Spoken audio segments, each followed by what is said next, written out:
4 दिवसीय लोक आस्था का महापर्व चैती छठ के तीसरे दिन आज अस्ताचलगामी सूर्य को अर्घ दिया गया और बुधवार को उदयमान भगवान भास्कर को अर्घ देंगे। इसे लेकर एक दिन पहले से ही दरभंगा के विभिन्न छठ घाटों की साफ सफाई एवं सजावट प्रारंभ हो चुकी थी। कहा जाता है कि 36 घंटे का निर्जला उपवास शुरू होते ही छठव्रतियों में स्नान करने और भगवान भास्कर की आराधना कर देर रात खरना का भोग और प्रसाद चढ़ाया गया। अब चैती छठ भी अधिकतर महिलाएं करने लगी हैं, जिससे चैती छठ का महत्व धीरे धीरे और बढ़ता जा रहा है। दरभंगा के बाजारों में छठ को लेकर खरीदारी और भी तेज हो गई है।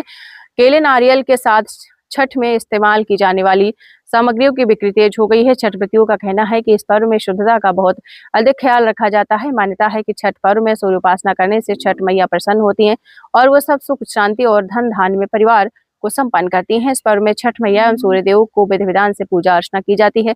छठ घाट पर शारदा सिन्हा के गीत आज भी गुंजायमान है। बहुत ही अच्छा ढंग से होता है चैती छठ। काली मंदिर से लहरिया से करीबन 15-20 दिन से करीबन 500 के समथिंग छठ महापर्व है। हम लोग को बहुत आस्था का पर्व है ठीक। हम लोग को बहुत खुशी मिलती है पर्व में। ये सब पर्व हर साल इस बार भी मना रहे हम लोग खुशी।